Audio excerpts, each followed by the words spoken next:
It's all going to zero against Bitcoin. It's going up forevermore.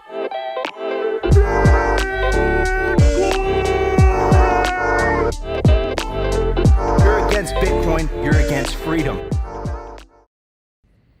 Yo, welcome to another episode of Simply Bitcoin Live. You're your number one source for the peaceful Bitcoin revolution, breaking news, culture, ermatic warfare. We will be your guide through the separation of money and state. Historic moment yesterday in terms of the shifting of the Overton window.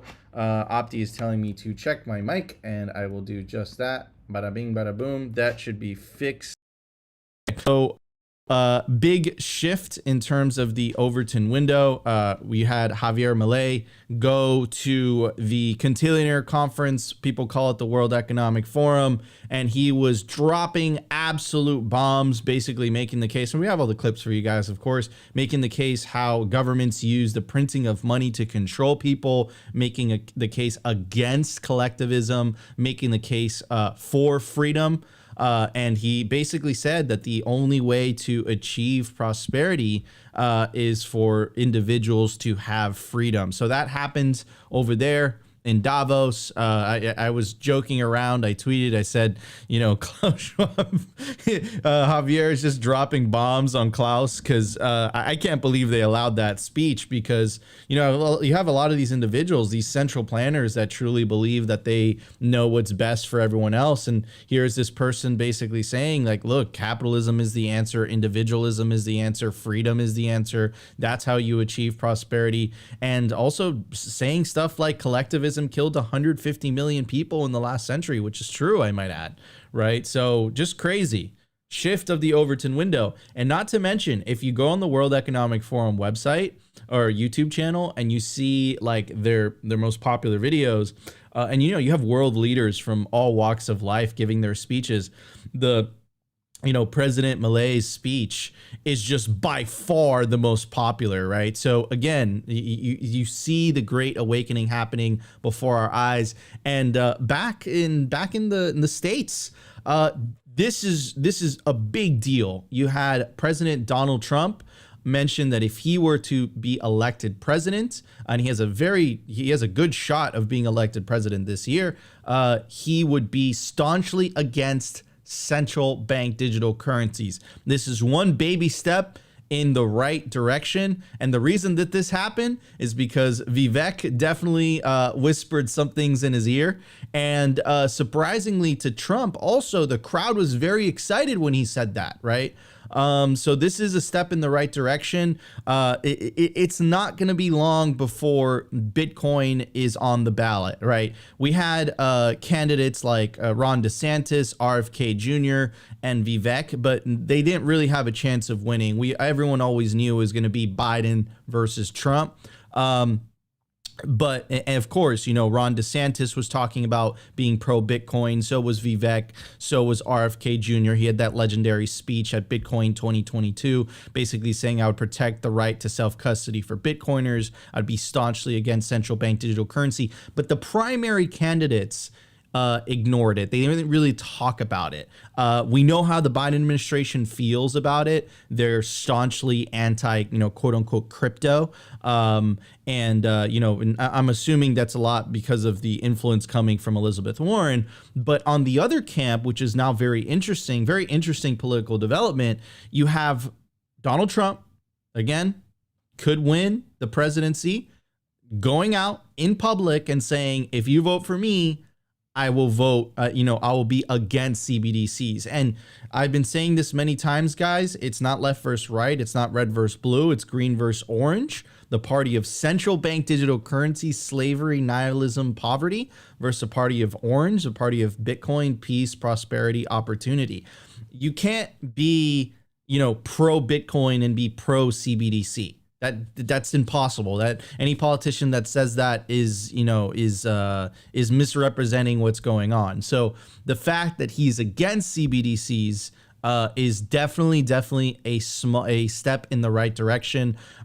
Made quite when I posted this yesterday, this video, it made quite a bit of a splash on Twitter. So we're gonna go through some of the comments. You had Phil Geiger, and of course you had Stefan Livera chiming in. So this is a big deal. The fact that Bitcoin is potentially about to take a center stage in the political discussion. And one last thing that I wanted to mention as well is that I think by 2028 or 2030, it's going to be politically unviable to have an anti-Bitcoin stance just because of the amount of adoption. I also want to give a shout out to all the listeners. We almost have 200 listeners on YouTube, our listeners on Rumble, and of course our viewers on Twitter as well. So guys, if you're enjoying the show so far, please make sure to smash that like button. Helps with the algos, help us push the orange revolution forward. Anyways, I do have my legendary co-host, caught him in a smile. How you doing, Opti? I'm doing wonderful, man. Another day in paradise. Almost at the end of the week, so feels good. We made it another week. I forget what my math is. I try to do it every year. I think it's week 3 of 52. So, you know, we got a mountain to climb, Nico. But man, interesting stuff coming out. I saw this morning, the Trump speech, and I was like, wow, okay. It is definitely becoming a defining conversation. Obviously, he didn't go full Bitcoin yet, and we'll talk about that later. But hey, at least he's going anti-CBDC. And I think I saw Walker say this morning, like, it's not enough being anti-CBDC. You got to be pro-Bitcoin, you know, using their rhetoric against them. And the Malay speech, I haven't watched the whole thing yet, but man, how'd they allow him to do this speech? How'd they allow him to do that? What's going on here? My spidey senses are stinging. That was a terrible idea. And you know, it was Klaus who introduced him too. Like, really? Like, why would they, like, it was just like, because essentially he just called BS on everything else that they were talking about. Anyways, the culture segment's going to be a lot of fun. Yeah. Special guest, we have Mason from Blockware Solutions joining us on the show, and the culture segment we're gonna dedicate to what they're working on over there. You were telling us some very interesting stuff backstage, so I can't wait to hear about that. So Mason, welcome. Yeah, before we go, sorry, don't mean to cut you off, Nico. Mason, just give people a little TLDR what Blockware Solutions is, and then we'll get into all the intricacies during the culture. No, sounds good. Yeah, a lot of fun stuff going on in the space right now, and we're not even talking about, you know, the massive ETF approval last week. But Blockware, we're a vertically integrated Bitcoin miner. We make it possible for everyone to be able to mine Bitcoin and participate in what our opinion is the best way to dollar cost average into Bitcoin. So we own and operate our own facilities. We developed software around, you know, all facets of mining, from a pull interface to an innovative marketplace that allows you to live trade machines with hosting contracts. We put out research that is much needed in the sector. That's all free. And as well, we support, you know, other various things about Bitcoin. So really excited to talk about the company today.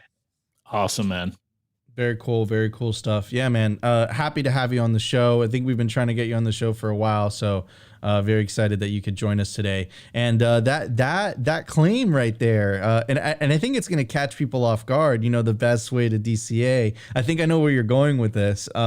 So very interesting to hear about that. Anyways, guys, no more delay. Let's jump straight into the numbers. We have a lot to talk about. Let's check it out. Here we go. The Bitcoin numbers.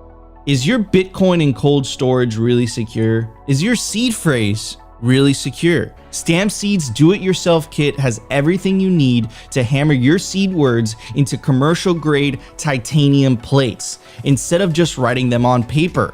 Don't store your generational wealth on paper. Paper is prone to water damage, fire damage. You want to put your generational wealth on one of the strongest metals on planet Earth, titanium. Your words are actually stamped into this metal plate with this hammer and these letter stamps. And once your words are in, they aren't going anywhere. No risk of the plate breaking apart and pieces falling everywhere. Titanium stamped seeds will survive nearly triple the heat produced by a house fire. They're also crush-proof, waterproof, non-corrosive, and time-proof. All things that paper is not, allowing you to hodl your Bitcoin with peace of mind for the long haul. Stamp your seed on Stamp Seed. All right, guys, I made it incredibly easy for you guys. You have no excuse. You could scan the QR code on your screen right now. It'll take you directly to the Stamp Seed website, where you can get yourself a Stamp Seed titanium seed phrase storage kit. That doesn't mean you send them your seed. That means that they literally send you a hammer, a little titanium plate, and you literally hammer your seed into titanium, one of the strongest metals on planet Earth. Opti's showing it off. Opti, pull it up again. Is that the Simply Bitcoin edition? Show off the back. It's absolutely beautiful. Yeah. So, don't put yourself in a position where you have to explain to your grandchildren why you lost your Bitcoin. Store your seed on titanium. You scan the QR code, use promo code SIMPLY. 15% off anything on their website. At the time of recording, the Bitcoin price is $42,045. That's a dip, ladies and gentlemen. Pause the show, pause what you're doing right now, and stack those sweet, sweet, precious Satoshis. Sats per dollar, 2,379. Block height, 826,288. Blocks to halving, 13,712. Less than 100 days, ladies and gentlemen, to the Bitcoin halving. Halving estimate April. Having estimate April 20th, 2024. Total lightning capacity 4,856 Bitcoin. Total capacity, total lightning network capacity value in dollars, $204 million US. Realized monetary inflation 1.74%. That number is going to continue to go down forever, continuing to embarrass fiat currencies.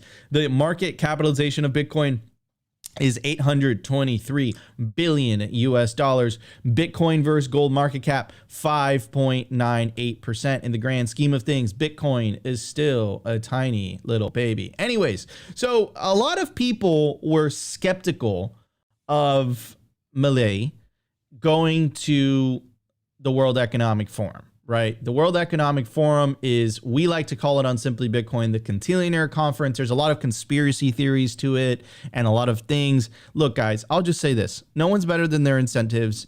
Fiat breaks incentives, and you have all these cantillionaires going there and basically making plans for the rest of the world, thinking that, you know, they're very important, they're very powerful, but I think that just has to do with the fact that they are in close proximity to the benefits of the fiat money printer, right? So, you know, you have these horrible ideas coming out of there, like, you know, 15-minute cities, that you have the infamous article, which they tried to pull off the internet, which was, you'll own nothing and be happy, right? So a lot of these crazy, collectivist ideas come out of this forum.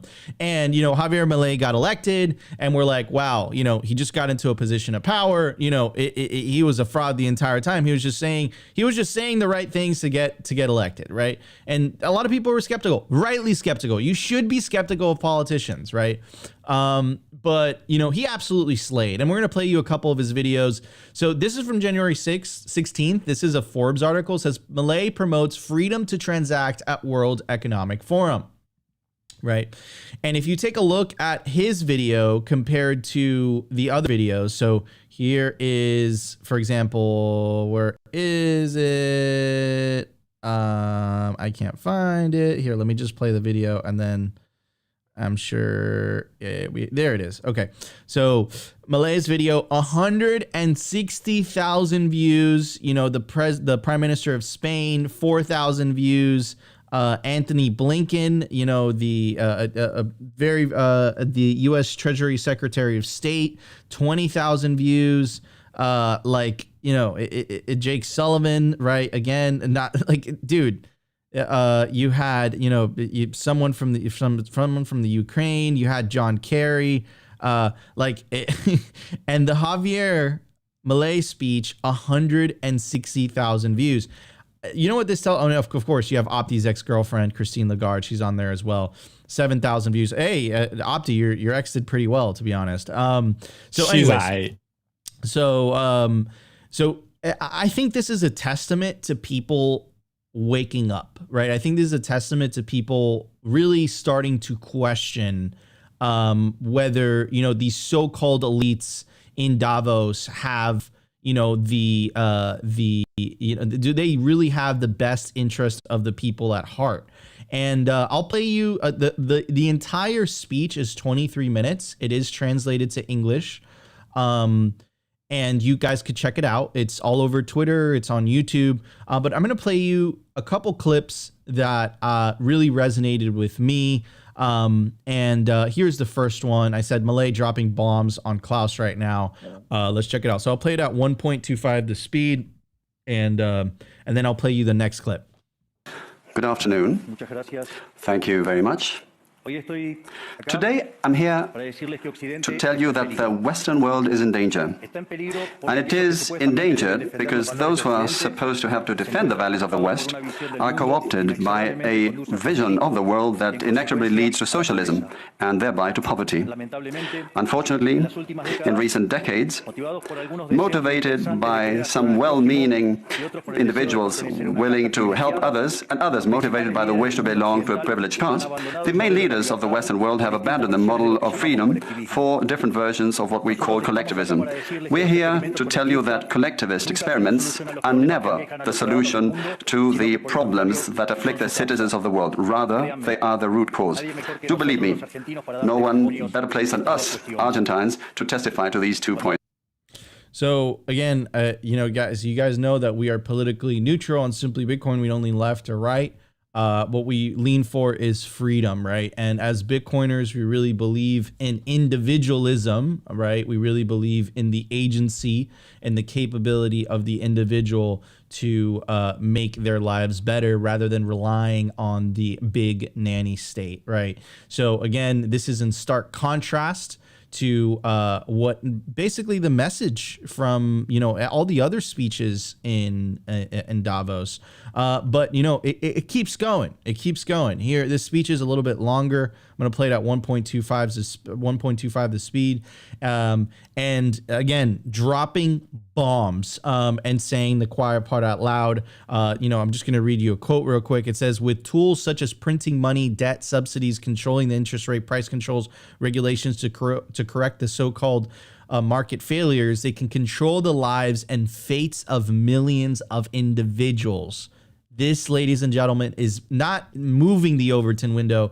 This is shattering the Overton window. Anyways, let's check it out. Another conflict presented by socialists is that of humans against nature, claiming that we human beings damage the planet, which should be protected at all costs, even going as far as advocating for population control mechanisms or the bloody abortion agenda. Unfortunately, these harmful ideas have taken a strong hold in our society. Neo-Marxists have managed to co-opt the common sense of the Western world, and this they have achieved by appropriating the media, culture, universities, and also international organizations. The latter case is the most serious one, probably, because these are institutions that have enormous influence on political and economic decisions of the countries that make up the multilateral organizations. Fortunately, there's more and more of us who are daring to make our voices heard, because we see that if we don't truly and decisively fight against these ideas, the only possible fate is for us to have increasing levels of state regulation, socialism, poverty, and less freedom, and therefore will be having worse standards of living. The West has unfortunately already started to go along this path. I know to many it may sound ridiculous to suggest that the West has turned to socialism, but it's only ridiculous if you only limit yourself to the traditional economic definition of socialism, which says that it's an economic system where the state owns the means of production. This definition, in my view, should be updated in the light of current circumstances. Today, states don't need to directly control the means of production to control every aspect of the lives of individuals. With tools such as printing money, debt, subsidies, controlling the interest rate, price controls, and regulations to correct the so-called market failures, they can control the lives and fates of millions of individuals. This is how we come to the point where, by using different names or guises, a good deal of the generally accepted political offers in most Western countries are collectivist variants, whether they proclaim to be openly communists, fascists, Nazis, socialists, social democrats, national socialists, Democrat Christians, Christian Democrats, neo-Keynesians, progressive, populist, nationalists, or globalists. At bottom, there are no major differences. They all say that the state should steer all aspects of the lives of individuals. They all defend a model contrary to that one which led humanity to the most spectacular progress in its history. So, and again, I love that last part because he is taking the approach that Simply Bitcoin takes, which is this is neutral. Like, it is not like, you know, populist parties, nationalist parties, socialist parties, you know, he just names them all. The idea that the state is somehow going to make your life better rather than entrepreneurs and free market capitalism is, you know, is the problem. And if you watch the entire, you know, speech, he gives many, many historical references and examples, but this line really sticks with me, which is this is what he said. He says, with tools such as printing money, debt, subsidies, controlling the interest rate, price controls, and regulations to correct the so-called market failures, they can control the lives and fates of millions of individuals. That's really what it's about. If you want to know why Elizabeth Warren is so hell-bent on Bitcoin, if you want to know why the current administration dedicated 20 pages in the, you know, the presidential economic report that they release on a yearly basis to the necessity of central banking, to why Bitcoin cannot work, why you need a sovereign, you need a state for money to work. This is why they don't want to lose control over money, because if they lose control over money, fundamentally, they really lose control over people. At the end of the day, this is a theory that was made by the book The Sovereign Individual. People are going to break free. Information technologies took hold in the new century. And boy, oh boy, was that book spot on. And here's a concept that we talk a lot about on Simply Bitcoin, which is the concept of the Overton window. For anyone that doesn't know, the Overton window is the range of policies politically acceptable to the mainstream population at any given time. It is also known as the window of discourse. So Javier Milei not only shifted this in Argentina, he's shifting this on a worldwide level. And now that you have Donald Trump, who has a good chance at winning the presidency, you know, next year, he is shifting that conversation in terms of central bank digital currencies being unacceptable, being radical, being unthinkable, right? Because of the amount of control that it could potentially give to government. So we'll get to the Donald Trump stuff during the news segment, because I think that is equally as important. But we're making progress here, boys. This is crazy. We are winning. This is what winning looks like. That's why you have Ursula, you know, the head of the European Union, basically saying, yeah, the biggest problem right now is misinformation. Yeah, well, if you have people like that basically saying you are the problem, the state is the problem, inflation is the problem, and they don't have the ability to censor because they no longer control platforms like X or platforms like Rumble. Yeah, if I was in her position, I would totally be saying the same thing, right? Anyways, ladies and gentlemen, this is what winning looks like. This is going to start to continue to heat up. So the best thing that you could do in this situation is learn how to take self-custody. Literally, our partners that we partner with, they literally show you the best ways, right? You can get yourself a hardware wallet, you know, properly secure your backup wallet seed words, you know, on Titanium. So you have absolutely no excuse. And in the future, potentially, we've been releasing polls. We might be offering one-on-one consulting to get you guys on, you know, to show you guys how to take self-custody in the first place. But we're still working on that. Anyways, I do want to pass it on to our guests from Blockware Solutions. Mason, dude, I'm sure you're on Twitter, my friend. You're seeing these videos. What were your initial reactions? Do you think we're winning? I think this was a historic speech by the president of Argentina. No, yeah, I think, you know, it's fantastic to see finally a voice that we can kind of all resonate with. You know, outside of all the participants and the governmental entities that are attending the WEF, you know, it's a culmination of some of the wealthiest people in the world. And a lot of the wealthiest people in the world are funding, you know, different type of technologies and different type of policies that are pushing, you know, to controlling our funds and controlling, you know, what we eat, controlling, you know, our everyday movement. So it's amazing to see somebody take such a stance in a public forum. And I would have loved to have some insights into behind the scenes conversations.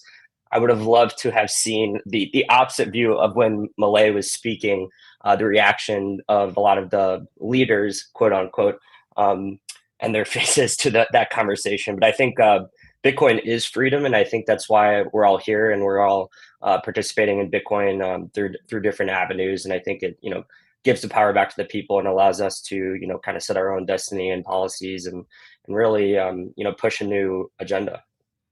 100%. I completely agree with that. Anyways, Opti, what's your take on this, brother? I was talking about it yesterday before we even played the video, bro. I was so hyped. I was just like, dude, this is crazy. I can't believe he did this. I am literally concerned about his safety. Like, I'm not going to be on it. And you know what was so based about this is that he flew commercial to Davos while all those guys were taking private jets and lecturing everyone about climate change, this, climate change, that.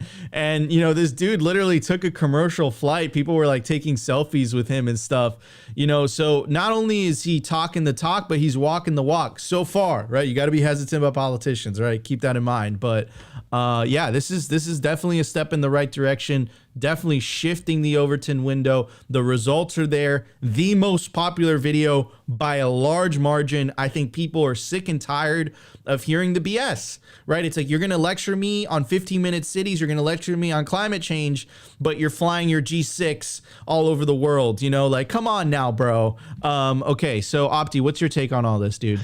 Yeah, I mean, look, I was just like everyone else. Of course, when you hear Javier Malay come out and say all the stuff that we talk about constantly, you're like, yeah, finally a politician that gets it and is saying what we all know to be true. And then, of course, we heard some rumors and stuff. And Nico, we kind of talked about this, how the situation in Argentina is just way more complicated than what's going on in El Salvador with Bukele. So, of course, there is some concessions that I'm sure Javier Malay has to make behind the scenes. But I think, especially when you go out to the World Economic Forum and you say this stuff to this audience, like the balls that it took for Javier Malay to just stand up there and deliver the speech, I think we have to at least applaud that, just that very fact in and of itself. Though I am kind of like, I tinfoil hat coming on. Like, I'm wondering, how did they not know that they shouldn't have let him speak? And when that happened, it's like, okay, like, what's going on here? How'd they let Javier go up there, deliver the speech? And Nico, I didn't see the full speech, but you said Klaus Schwab walked off. So maybe no, he didn't walk. He like introduced it. There's that. Did you see the parody one of yeah, that was a good one. Yeah, he's like, I thank you guys for inviting me, fuck all you guys, and then like he made like a parody video. Is absolutely hilarious. But we should play that in the meme review on Friday, dude.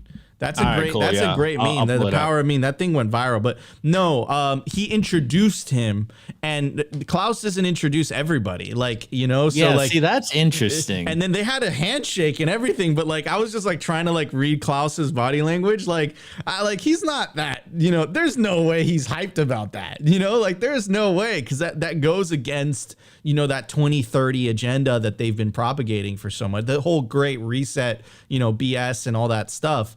So anyways, Opti, where yeah. And so like, and someone said it good in the chat, like, their theme was rebuilding trust. So I don't know. Again, maybe this is just me being cynical and paranoid Bitcoiner. No, but that wasn't their theme. That was the theme of Ursula von der Leyen. That was the theme of the people that were crying about misinformation. It's like, you guys want to rebuild trust? Then take a commercial. Stop lying. Take a commercial flight instead of taking your private jet before you lecture us on climate change, and then tell us about how, freedom is the solution and capitalism is the solution. And I think that's why Javier's video resonated with so many people. 100%. And that's why it performed the way it did. Yeah, 100%. And so, of course, like being the cynical, paranoid Bitcoiner, I'm like, all right, like, is there a 5D chess move being played here? Or did this just be one of those moments where the truth comes up? Because like the fact he's saying like, don't trust the state is the problem, the state is the parasite, and he's all like, be an individual, be freedom-minded, long live liberty, in front of this audience. It's really amazing and incredible that this happened this year at the 2024 World Economic Forum, because I really do believe that the pendulum is swinging towards the other way. And I think, most people are asleep, but I think there is a growing freedom movement, for lack of better terms, and people, I think, want to trust and believe in people that are talking what we believe, but we've been burnt by so many politicians that we just like inherently don't trust them. But man, if you had concerns about Malay before this, the fact that he went out and said it, like, I don't know, that makes me feel a lot better about what's going on in Argentina. Of course, he's a politician and we'll have to judge him off his track record, but man, he does sound like a libertarian politician. He's saying everything we talk about constantly, that essentially, the state lives off of all of our hard work. And saying this message in front of all the globalists of the world, like, that's just a powerful moment. I would just say like collectivist, fine. Yeah, that's fine. That's fine. It's really about collectivism versus individualism. Like that's really what's going on. It's not left versus right. It's not, the traditional fiat parties, like I like to call it. It's really about individual liberty, or is the big nanny state. Really, that's really what it's about. And of course, Bitcoin plays into this, because Bitcoin is the separation of money and state. It takes away the money out of the hands out of the state. Anyways, so let's get to the news. We have a lot to talk about today. Let's check it out. I want to give a shout out to our sponsor. Have you ever wanted to get into Bitcoin mining and don't know where to start? That's why I want to introduce you to Scott's Build a Mine Bootcamp. He will show you how to build your own Bitcoin mine, how to get the project funded, how to get your facility filled with miners as quickly as possible. With a little luck, and by putting all his techniques and strategies to work that he's developed mining Bitcoin for the last 6 years, you could be mining 5 million Satoshis per day, or 0.05 Bitcoin, in less than 3 months. On the free webinar, he will give you a high-level roadmap that will help you get on your way to building, owning, and operating your own Bitcoin mining farm. Begin your mining journey today. Register for the free webinar now. Click the link in the description of the video below, or contact Scott directly on Telegram using his handle @OfferedScott, and learn how to mine those precious, precious Satoshis. The Daily News. I want to give a shout out to our sponsor, Foundation Devices. It's self-custody done right. They built a premium grade hardware wallet called Passport right here in the US. It's fully open source and verifiable. It's the most intuitive Bitcoin wallet designed with a UX reminiscent of a simple feature phone. So you will know how to navigate it and use it the moment you pick it up. Get your Bitcoin off exchanges and into your own hands in just a few minutes. Experience the peace of mind that comes with taking ownership of your own keys. After a massive sellout during Bitcoin Miami 2023, the Passport is back in stock at foundationdevices.com. Bitcoin only, open source verifiable, completely air-gapped security model, gorgeous design craft, premium grade materials. If you're thinking about getting your Bitcoin off exchanges, this is the one for you. Check out the Passport link in the show notes below to learn more. All right, ladies and gentlemen, I made it super easy for you guys. Once again, you can scan the QR code on your screen. Get yourself a hardware wallet. We recommend our sponsor, Passport by Foundation Devices. Remember, guys, not your keys, not your cheese. You want to air gap your Bitcoin seeds. You want to put them in cold storage, ice cold storage. All right, everybody.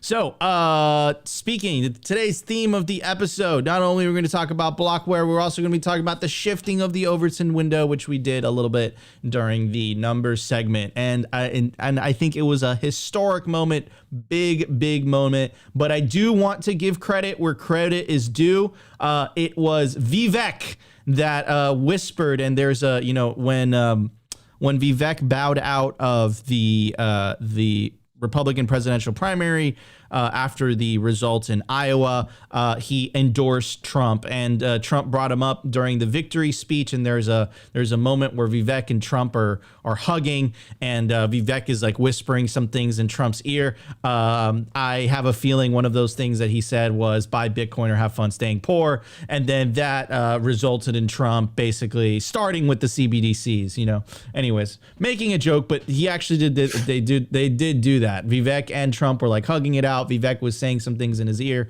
Obviously, Vivek is positioning himself to potentially be a future president, right? The fact that he started at 0 and he ended up with 8% of the votes, I think is a big deal. No one knew who he was. He didn't have a name in politics. So he's setting himself up for a future potential presidency. Maybe he can become vice president. And at that point, you would have a pro-Bitcoin, anti-CBDC president in the White House. So I know a lot of people were saying, hey, Trump wasn't perfect. And I agree, because he still hasn't come on and he still hasn't come out and say that he's pro-Bitcoin. But I definitely believe this is a step in the right direction. Baby steps, we're going in the right direction. Anyways, here's Vivek. He tweeted out, President Trump just made a new promise in New Hampshire tonight, and I have full confidence he will keep it. So it goes on to say, tonight I am also making another promise to protect Americans from government tyranny. I'm going to play you guys a video because I think it's better than just reading you guys the text. Here is Donald Trump. Let's check out what he has to say in regards to CBDCs. Tonight, I'm also making another promise to protect Americans from government tyranny. As your president, I will never allow the creation of a central bank digital currency. You know about that? I didn't know you know so much. I'm very well. New Hampshire, very smart people, very current. You know what they're doing. Such a currency would give a federal government, our federal government, the absolute control over your money. They could take your money, you wouldn't even know it was gone. This would be a dangerous threat to freedom, and I will stop it from coming to. Tonight, I'm also. So absolutely, really big deal in terms of shifting the Overton window. I tweeted this out yesterday, ruffled some feathers. We got some high-profile Bitcoiners that were chiming in. Here is Phil Geiger. Phil Geiger is part of Unchained Capital. He said, what? This isn't an anti-Bitcoin, anti-CBDC. This is an anti-CBDC stance. I don't think he's ever mentioned anything positive about Bitcoin. And I said, CBDCs were introduced as a response to Bitcoin. The two are not compatible. Either you are side Bitcoin or side CBDC. There is no middle ground. This is a small baby step in the right direction. The reason I said that, and we actually did an episode yesterday where we covered this specific topic. This is a paper from the federalreserve.gov website. If you guys want to check out the paper yourself, don't trust, verify. Check the video description of yesterday's episode. But it goes on to say, it says, the Federal Reserve Board announced that the Federal Reserve will develop a new round-the-clock real-time payment and settlement system called the FedNow service to support faster payments in the United States. This is a direct response to the threat posed by digital currencies and blockchain, right? And later on in the paper, it mentioned the quiet part out loud, which they finally said, but there is a fourth function of money as a means of social control, right? So, I understand what Phil is saying. I totally respect him and his proof of work. But what I got to say is this is baby steps. You can't just go from A to Z, right? This is definitely a step in the right direction. So me and him went back and forth for a while. This is my last comment to him. I said, because he's mentioning that, look, Trump has said negative things about Bitcoin in the past. There it is in the title, says Donald Trump calls Bitcoin a scam against the dollar. And then also, of course, Donald Trump was selling NFTs. But my response to that was, Michael Saylor has talked ill of Bitcoin in the past. Most Bitcoiners that I know start off shitcoining, right? So, again, like the fact that you somehow need this purity test that 99% of Bitcoiners have not passed to somehow being able to change your mind, including the Chad Saylor, who's the representation of Bitcoin right now, really, I think is a bit naive. But this is what I said. I said, of course, Saylor has spoken ill of Bitcoin in the past also, and many Bitcoiners start off as shitcoiners. Not making excuses, but there will only be two choices in the next election. In the presidential primary, 2 Republicans and 1 Democrat, RFK, Vivek, and DeSantis, took pro-Bitcoin anti-CBD stances, but none of them had a chance of winning. The fact that a future president is advocating against CBDCs is a big deal and tells me we are heading in the right direction. And I stick by that, right? And just to give you guys a quick refresher, if you guys don't remember, RFK Jr., he was vowing to back the dollar with Bitcoin, exempt Bitcoin from taxes. At Bitcoin 2022, he made a speech advocating that he would protect the right of American citizens to take self-custody of their Bitcoin. You had Ron DeSantis, governor of Florida. Not only did he vow to stop Biden's quote-unquote war on Bitcoin, but he actually passed a bill in Florida, an anti-central bank digital currency bill. So that's actually in law in Florida right now, right? He said that if he were to get elected, he would protect Bitcoin and be anti-CBDC. Doesn't look like he has a chance of getting elected right now. It looks like it's going to be a Biden versus Trump runoff, or competition. And of course, the legendary Vivek. Vivek is the one who is responsible for Donald Trump saying that right there. Vivek has been the most on top of this from day one.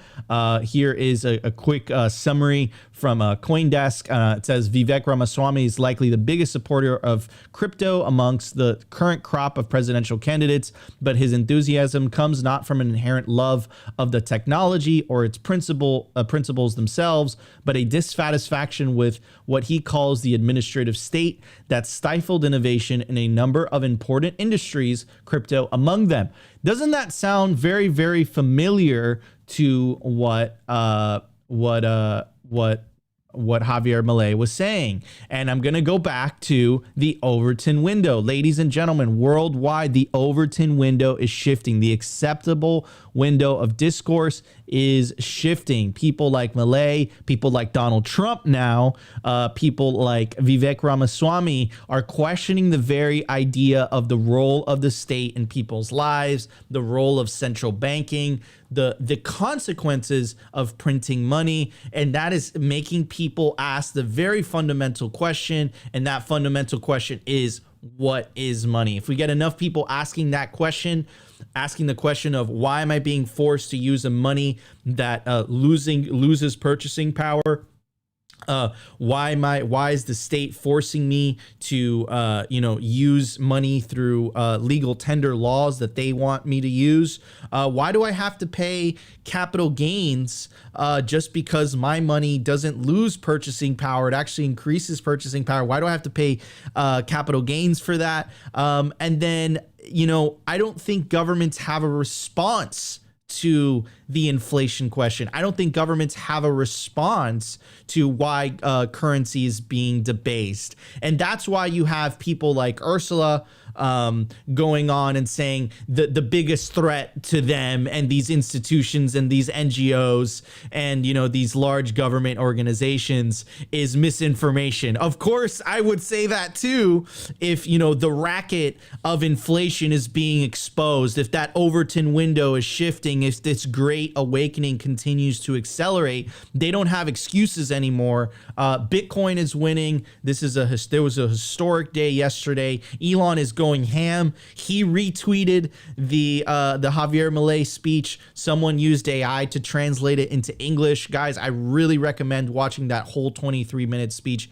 because it was just bomb after bomb after bomb after bomb. And now Donald Trump, who currently right now in the polls, if you take a look at the betting odds, he is the favorite to be the presidential winner of 2024. He is now anti-CBDC, which is very, very bullish. Anyways, Opti, what's your take on all this? And then we move on to Mason.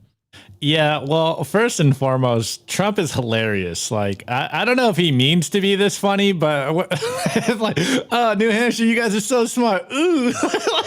He cracks me up. He's hilarious. And that's like taking the politics aside, of course. Like putting your political views aside. He cracks me up. Like, he's just funny. Probably unconsciously, or I don't know. He just cracks me up. He's a good showmanship. But anyways, let's get back to the point here. The fact that he's saying anti-CBDC, we've been talking about this for a while. Again, I think I say this, I don't know, almost every single show or every other couple of shows, that so many people know the problem, but very few people are talking about the solution. And, I think kind of switching the rhetoric on the head, and again, referencing Walker America on Twitter, he's like, it's not enough to be anti-CBDC. You need to be pro-Bitcoin. And of course, we have the Nico quote, like, You're against Bitcoin, you're against freedom. I think it's very interesting that we are at this point. Trump historically doesn't really like Bitcoin. I think he has very specifically said he doesn't like Bitcoin and he would never embrace Bitcoin.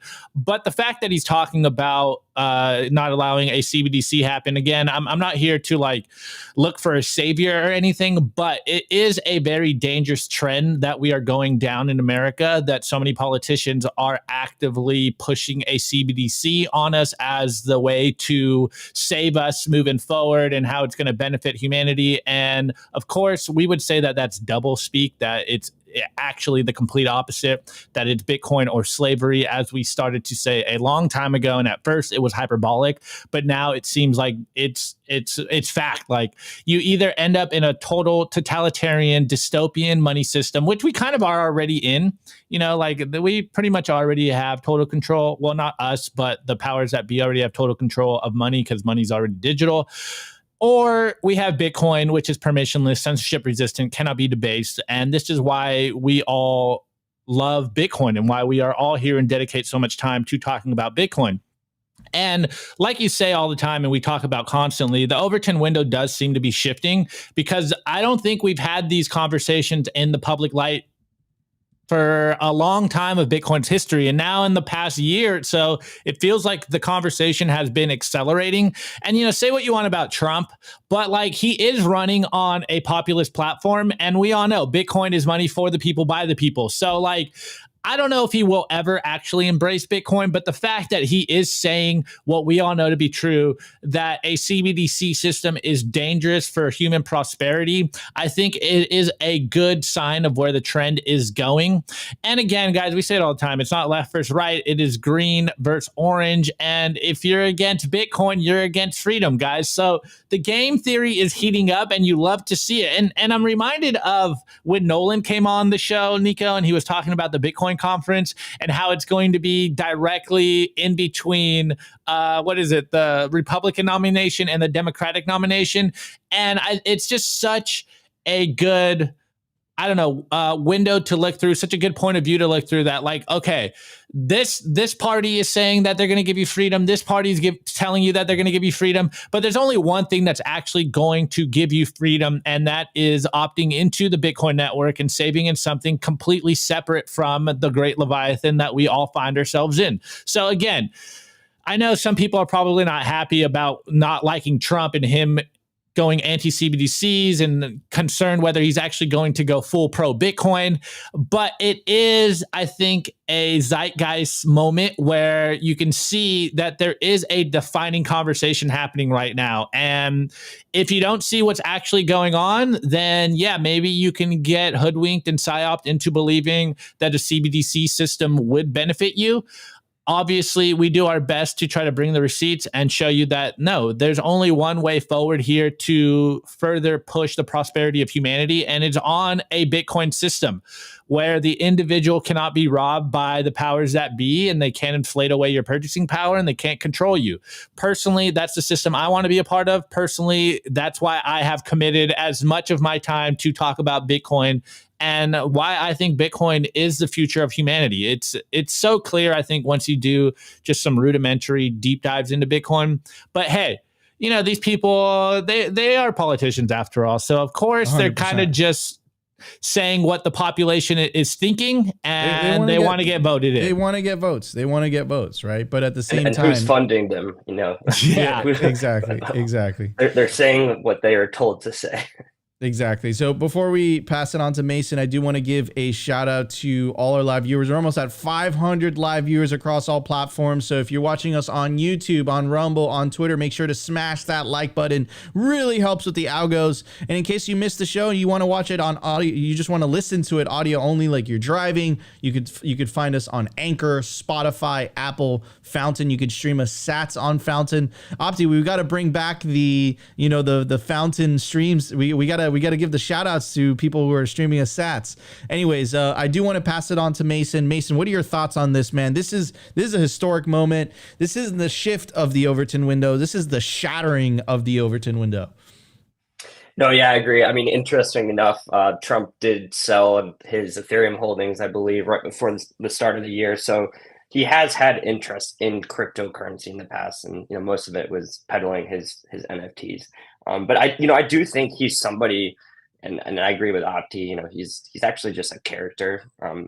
He's a very interesting man. And I think he could be somebody that could shift towards being pro Bitcoin. And I'm sure you saw this on Twitter, but there's a lot of rumor mill around, who's going to be his vice president, and it could be Vivek, and that would be a great positioning for a future Bitcoiner, pro Bitcoiner president. There's rumors that it could be Tucker Carlson. That'd be hilarious as well. I'm also a big fan of his freedom of speech agenda. But in general, I think back to the point about politicians. I think politicians, they're funded by banks, and they're funded by a lot of the people that are pro WEF, which is pushing a CBDC narrative. So it's really tough with the corruption that exists out there. And it's really tough to trust some of the agendas out there and to trust some of the politicians because, who's paying them, right? And you see all these corrupt politicians going under with their different, funding schemes. And I feel like there's a new story about that every single month. So it'd be great to have some purity, and someone like Malay coming in just seems so pure. I'd love to see that in the United States. I think we're in an election year. We're in the halving year. We just got our Bitcoin ETFs, which we waited our whole lives for. So I think it's going to be a wild year. I'm really, really interested to see what shakes out. And I'm really looking forward to some pro Bitcoin policy that comes in place. 100%. It's going to be a wild year. Remember, guys, this is 2024. Your vote matters. So it's really important that you get out there and you take that Bitcoin into self-custody. That's the most important vote you can make. Quick PSA out here. Anyways, before we get on to the culture, I do want to give a shout out to our sponsors.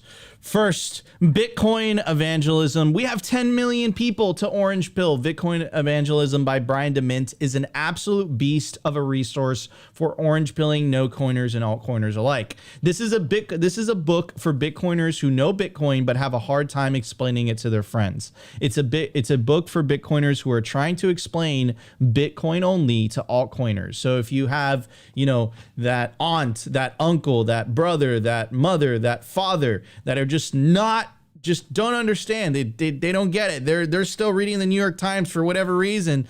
You want to get yourself a copy of Bitcoin Evangelism. It will arm you with the tools that you need in order to orange pill them. So you can scan the QR code right now, take you directly to Amazon where you can get yourself a copy. I also want to give a shout out to our sponsor, Boomrex.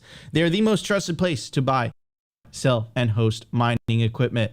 If you scan the QR code on your screen right now, it will take directly to their Telegram marketplace, so you can connect with a member of their sales team. They make purchasing their products easy and transparent. You could also sell mining equipment with them. You could access their vast network of domestic and international customers when you sell your mining equipment with them. So scan the QR code, check out their Telegram marketplace, check out Kaboom Rex today.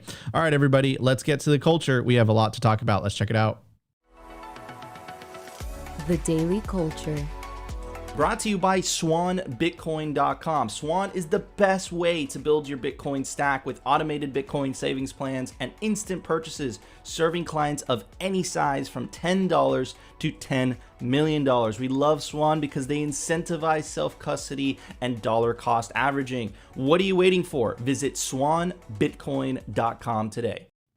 Let's go, guys. All right. So super hyped for this, and everyone in the chat's like, I thought we are talking about Bitcoin mining today. Yes, guys, we are. We're talking about Bitcoin mining. All right. So Mason, let's do, I guess, another little TLDR of what Blockware Solutions is, because we got new people hanging out with us since the beginning of the show. And then we'll go into some of the features that you guys want to highlight.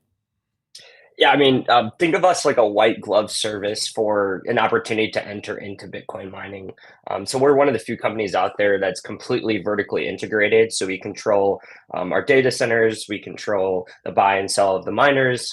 We invented software around the pieces as well that provides liquidity for miners and your hosting contracts, which I think really sets us apart from others out there. And our goal is to make it possible for anyone out there to be able to mine Bitcoin and do so profitably and have liquidity on that. So historically, we've placed hundreds of megawatts. A lot of the public companies are our clients, and we've scaled from 0 to 100 and what feels like real quick. Love it. Love it. Okay, let's talk about what you were telling us before the show about your marketplace. And then you were making the huge distinction that this isn't cloud mining and it's what you call it, a hash rate exchange. Yeah, so this product came to fruition in 2021 when I was thinking about a lot of the problems that exist in mining. So I'll tell you a story and then I'll tell you about the marketplace. So I think a great time to enter mining is right around the halving, right? You're entering a fresh cycle. The subsidy resets. So buying right around the halving gives you a really clear 4-year window of kind of having a somewhat of a prediction of how much Bitcoin you can mine daily before it changes for the next cycle. So if you look at a story, if you bought an S19 Pro 110T, which was the most common miner in the world for a while, in 2020. It was released at a price of about $16 per terahash. Now, if you all remember the run-up that took place in August through November of 2021, when Bitcoin, popped, miners also pop, right? They're perfectly positively correlated to the price of Bitcoin. So that same miner you could have plugged in, you could have mined profitably for a year and a half, actually started trading for $100 per terahash. So if you played the perfect play, you could have, hit a 6-7x in your investment. And I'm not going to sit here and shill you a 6 to 7x investment. But what I wanted to design was a product that allowed you an opportunity to be able to have liquidity on your miners. So in order to do that, I had to solve 2 problems. One, I needed to create a fluid marketplace where you could buy a machine and make it super easy. And my only design, focus was this has to be built on Bitcoin. Because outside of, our world and outside of everything, Bitcoin is a perfect system. It's a ledger. It tracks everything. So you can see when you buy a Bitcoin miner on our marketplace, the transactions minted on chain, and we're creating a transaction that is then mined by miners. The second complex part was, well, in order to run a Bitcoin miner, you have to have energy tied to that. So then, most people, you can mine at your house, and it's okay to do that. Your energy cost is probably going to be higher. Some people have unique circumstances. That's fine. But most people have hosting contracts, and typically the minimum, time length of a hosting contract is 1 year, and a lot of people sign hosting contracts up to 5 years. So I had to create a system that packaged a machine, and it's decentralized. The seller sets the price with the hosting contract. So what the marketplace does, you can list your machine for sale. It's live and hashing. You could actually click on one of those right now. It'll show you like the live stats. It'll show you where it's hosted. It'll show you the energy rate. And then you can click purchase, and you're actually buying the machine from somebody else. And with that, the attached hosting contract. You pay in Bitcoin, and as soon as the transaction is processed, it'll actually show up in your dashboard. There you go. So I don't know why it's running slow on your side. I don't have any issues on mine. It could be a cache issue. But so it'll show you the live stats. You have transparency. You can see the rewards. You can see historicals. It'll give you a true lens into the miner itself. And then once you click buy, the seller is then immediately paid in Bitcoin. They're refunded the hosting deposits and hosting fees that they have. And then the asset shows up in your tab. So it's all on Bitcoin and Lightning. It's the first solution that I know that gives you true liquidity on mining. So if you need to exit your positions, or if you want to enter a position, you could do so instantly.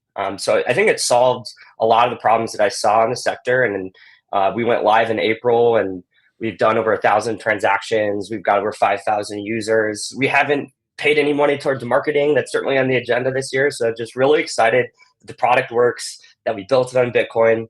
And now we're out there, partnering with sites and getting this in the hands of, other data centers outside of our own facility.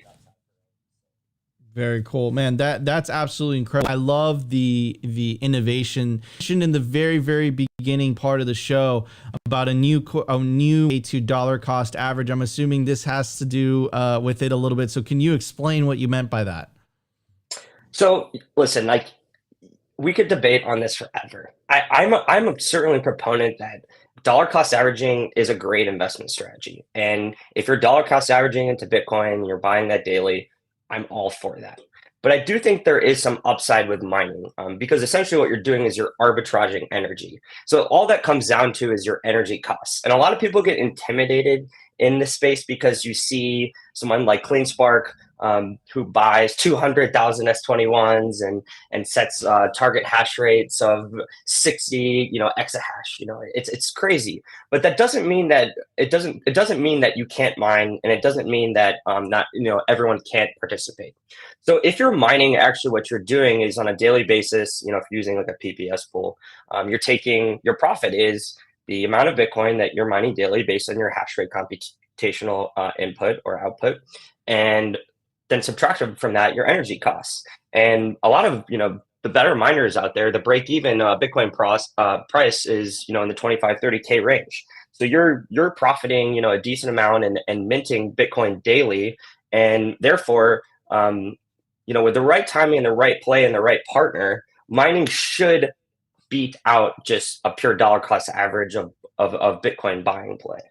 Interesting. Yeah. So I am good friends with Ben Gagnon, the chief mining officer over at Bitfarms. Oh man, yeah, he went to college. We both went to Indiana University. Oh yeah, it's a weird world. So did Kevin Zhang from Foundry. I don't know why, but a lot of these people from IU ended up Indiana's university, bro. That's like the University of Miners. It's freaking crazy. But yeah, Ben and I are good friends, and I remember we were just having a conversation. I think we were in Puerto Rico at the time. And the way that he described it, he's like, Nico, you have to look at mining like a leverage long, right?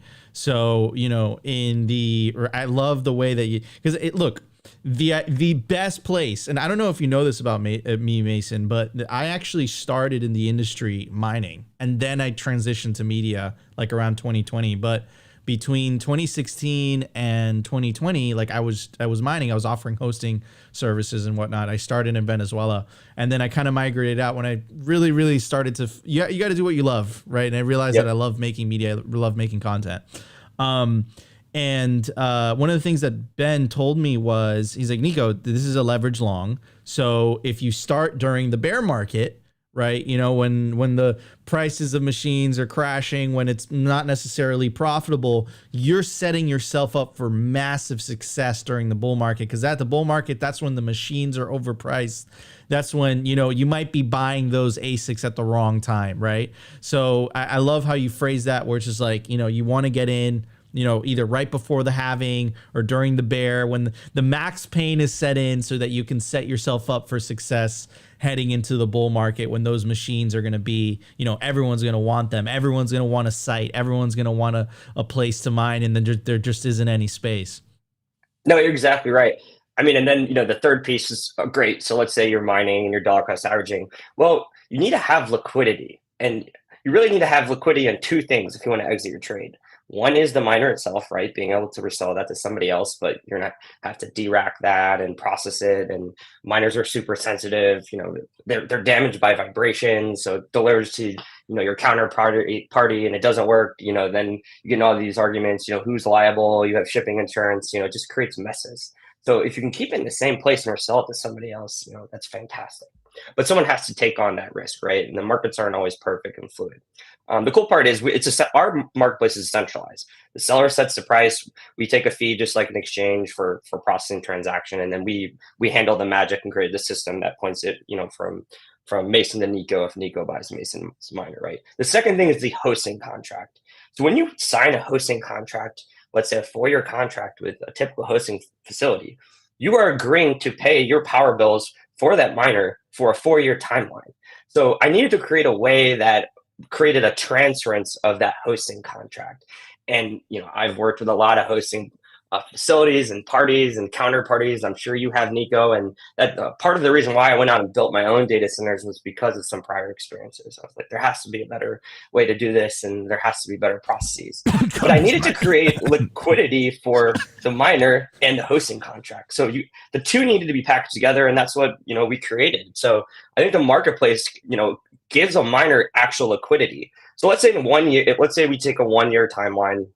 Let's say it's post-halving, right? And you're mining every day, and let's say Bitcoin remains stagnant. So you profit in that timeline. And let's say you could sell that miner for the same price you bought it for. Well, it became a winning trade for you because you pocketed all the profits that you DCA'd on mining, and then you exited that. And the next person that buys, they're placing a bet, and maybe they're bullish on Bitcoin, and they think, or transaction fees, and they think the value of the miner can go up, or they want to place the bet in the next year cycle. We're just creating a decentralized marketplace. In the end, we're not out here telling you that you're going to 6x your investment. We're just creating a way for you to participate into mining and have liquidity on your investment. So that's what's really important. And I haven't seen another product out there that does this. I'm not here showing my product. I just created what I thought provided a fair way and a way for all of us to be able to participate, and in the end have liquidity on a platform.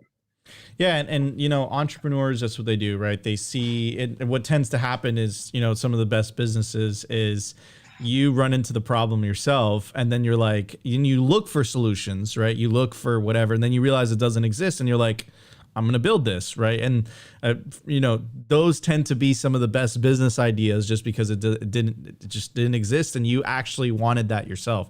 So that's really, really cool. And I love the fact that the liquidity aspects. People don't realize how difficult it is to let's say you have 20, 30, 40. Right. In my era, I was in the era of the S9, right? Because this is back in the day. Right. The gold standard. And you're boxing those things up, you're shipping them. Some people are saying, I never got it, I got it broken. Then it's like, send it back to me, and you check the serial numbers, are like, no, I know what all you the hash boards are missing, and you sent them with hash boards. You're just like, what's going on? It's just a disaster. And then then the Bitmain software that was already pre-installed, that the moment that you plug that thing in, it started hashing for those like 10 seconds before you change it. That's all getting sent. To them. Yeah. It goes to them. And then you're like, that's not a big deal, Nico. It's like, could you imagine that, like on a worldwide scale, 100,000 miners, those 10 seconds of like that free hash? Like, that's a lot of money that adds up. So yeah, it's not as, mining isn't easy. Definitely has a steep learning curve. But it seems like you guys have built an amazing product that makes it just a little bit easier for the user to have a good experience. And I do believe, I do agree with your statement. Yeah, you could be stacking more sats than just regular DCAing. Just to use Ben's word, it is a bit of a leverage long, right? So if you are buying those miners at the right time, I think that's the key, ladies and gentlemen. And right before the halving and the bear market, those are the right times. You do, in my personal experience of pain and suffering, you do not want to be buying miners once the bull market commences. But yeah, you could end up with more sats than just regular DCAing. I completely agree with that statement. Opti, you have any more questions? Yeah, I have actually a bunch, but we might be running out of time. So Mason, I think Nico kind of touched on it, so I'm going to skip that question over, like elevator pitch, if people should get into Bitcoin mining versus just buying spot Bitcoin directly. But on that point, what is your general thoughts on the economic landscape of mining moving forward after this next halving? So it's actually a really interesting time right now too. A hot topic that is being covered is like the variance in exahash of total network hash rate. All the winter storms, miners are turning off and selling back to the grid. We did that in Kentucky, so you saw like swings of 700 exahash down to 400 exahash. So that's super cool. And it's fulfilling the prophecy of miners stabilizing the grid. And that totally is off topic, not even answering your question. Looking at mining economics, I think we're going to see a continual rise of transaction fees. And that was driving a lot of, the profitability that we saw in Q3, Q4, early Q1. Say what you want about ordinals, they are driving transactions. And I think the adoption of ordinals will continue to grow personally.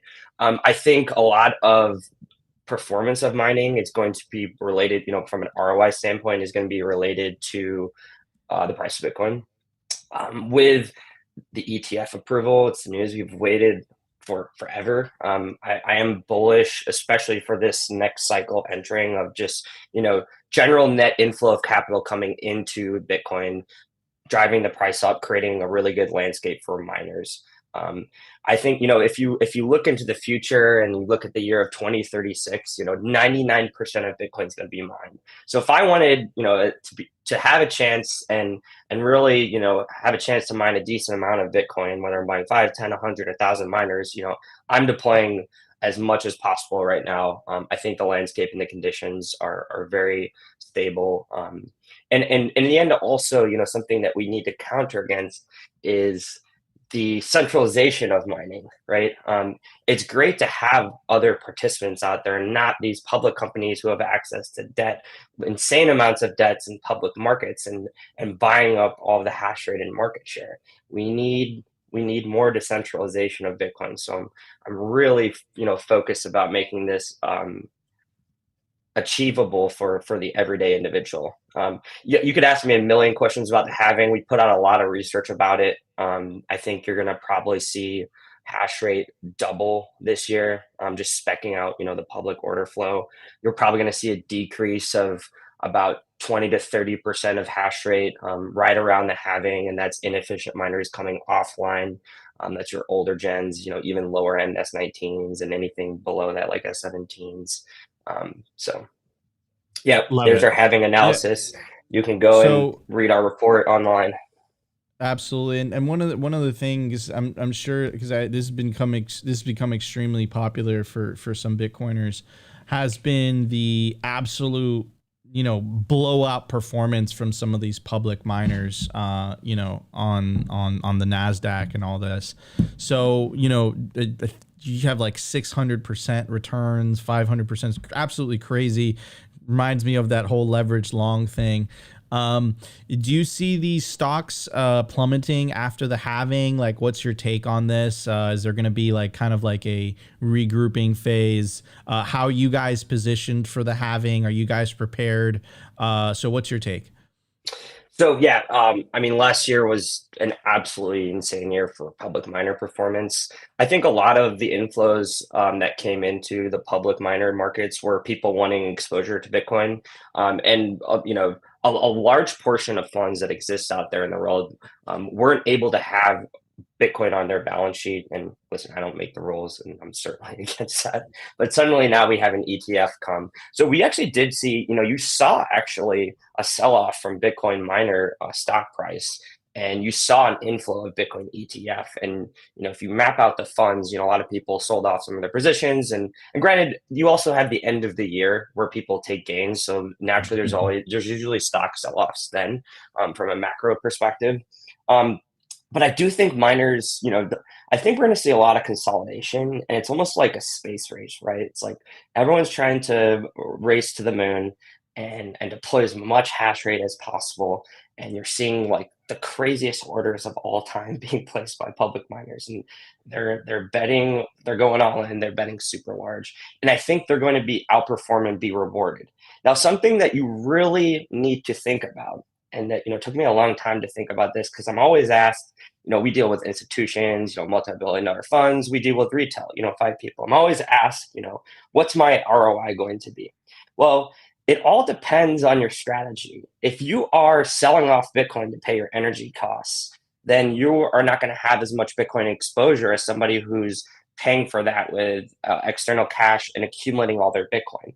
So if Bitcoin doubles in price, then the Bitcoin that you mine, let's say in a year, the Bitcoin that you mine now is also worth double its price. And I'm talking in fiat terms, right? I get that there's, a Bitcoin standard, and I'm a believer in that. So I think it's important, when you mine to accumulate as much Bitcoin as possible. And when you're thinking about how many miners to purchase, to keeping enough cash flow that you can cover your energy bills out of pocket. Now, back to the public mining question, you'll see that a different strategy across different public miners. Like Iris, for example, sells off their Bitcoin every single day. They don't hold a treasury. Hut 8, notably, and now I know they just merged, always was an accumulator and hodler of positioning. So while they are, can be growing in hash rate, and while they can be, outperforming and generating more US dollar fiat revenue, I think, I would be betting on those who are operationally, outperforming and scaling, and those who have a strategy of accumulating as much Bitcoin as possible, because I'm in the position of, Bitcoin is going to outperform other asset classes, and I really want exposure to that. And if I'm going to get true exposure, it's going to be with a company that, has a position of accumulation. Love it. 100%. One more last question before we roll this out. All right, go, Nico. No, I was just gonna say a statement, but yeah, it's so interesting how all this is playing out. All these different market forces, the ETF, these public miners.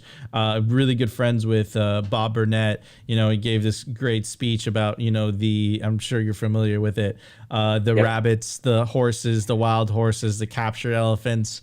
So it's just so many different approaches. Our boy Hodl Tarantula, mining on the sovereign land, like he likes to say it. So many different approaches. Very, very exciting. I think this is the infancy of mining still. I know that's a really big statement, just because of the amount of energy there is throughout the world that is stranded. Otherwise, it would have no value. And then all of a sudden, Bitcoin comes around. It's like, hey, that potential hydro dam in the middle of nowhere, completely isolated, thousands of miles away from cities, that could be a massive Bitcoin mine, right?